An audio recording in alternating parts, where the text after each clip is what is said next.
մեր դիրքորոշումը շատ բաց է։ Քանի որ երբ Ադրբեջանը այդ մտահոգությունն է առաջ քաշում ասելով, որ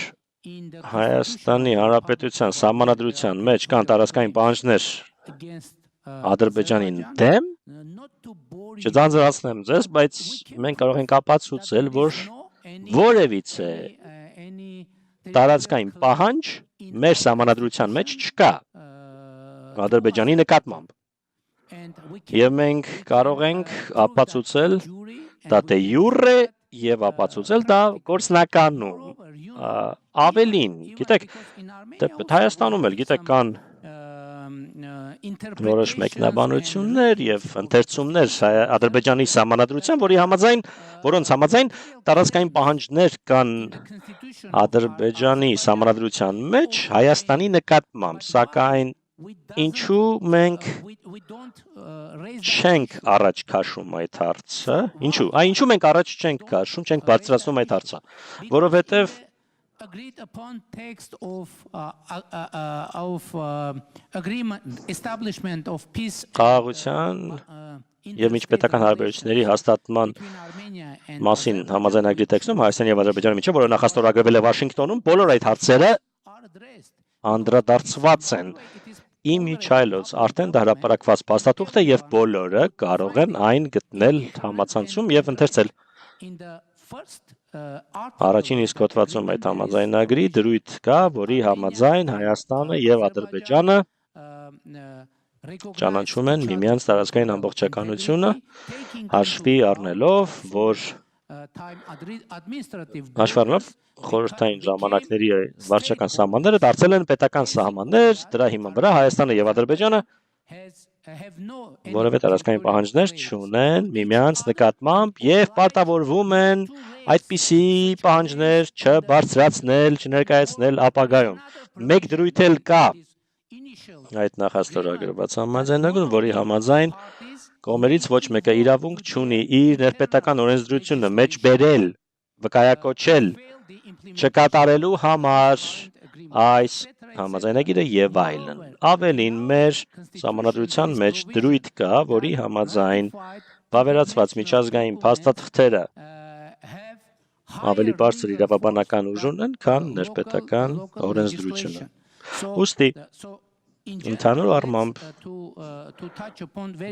ուղղակիորեն պատասխանելով ձեր հարցին, եկեք պատկերացնենք, որ հիմա խաղաղության համաձայնագիրը ստորագրվում է, դրանից հետո մեր սահմանադրության եւ օրենսդրության համաձայն մենք պետք է դա ուղարկենք սահմանադրական դատարան, որպեսզի վերջինս ստուգի այդ համաձայնագրի պատասխանությունը մեր սահմանադրությանը։ Եվ երբ մենք այն ուղարկենք սահմանադրական դատարան, երկու տարբերակ կա։ Առաջինը, եթե սահմանադրական դատարանը որոշի, որ այն ամբողջովին համապատասխանում է մեր սահմանադրությանը, ապա խոչընդոտ չկա, որ դա վավերացվի, այդ համաձայնագիրը վավերացվի եւ երբ այն վավերացվի, մեր սահմանադրության համաձայն այն կստանա բարձրագույն իրավական ուժը մեր երկրում։ Ես հրապարակավ ասել եմ, որ եթե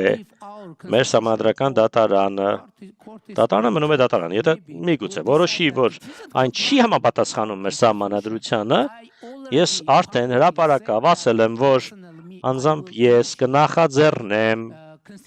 սահմանադրական փոփոխություններ, ինչու եմ ես փորձում բացատրել սա, որովհետև իրականության մեջ որևէ խնդիր եւ խոչընդոտ չկա մեր սահմանադրության մեջ։ Եթե մենք խնդիրը անաչառ կերպով դիտարկենք ու մենք պատրաստ ենք արձագանքել Ադրբեջանին ուզող հարցերին, նստել եւ քննարկել նշբությունները իմիջայլոց գաղափար կար անգամ միջազգային իրավաբանական փորձաքննություն անցկացնել այս հարցի պատասխանը հասկանալու համար, բայց գիտեք, մյուս կողմից իմ պատասխանը լիարժեք չէր լինի, եթե չնշեի մի այլ նշբություն։ 2018 թվականից մենք ներսում իմիջիալոցը կապված է միայն մեր ներքին խնդիրների հետ եւ մեր ժողովրդավարության ամրապնդման հետ եւ մեր պետականության ամրապնդման հետ մենք ունենք եւ ունենք օրակարգ ընդունելու նոր սահմանադրություն եւ վերջերս մեր կուսակցության համագումարի հռչակագրում մենք հռչակեցինք, որ մեր ժողովրդից նոր մանդատ ստանալուց հետո 2026-ի ընտրությունների արդյունքում մենք կնախաձեռնենք ամբողջովին նոր սահմանադրության ընդունումը Հայաստանի Հանրապետության համար։ Սակայն դա գիտեք, մենք չենք քննարկում այս թեման, քանի որ ամբողջովին ներպետական թեմա է սա։ Մենք այն չենք քննարկում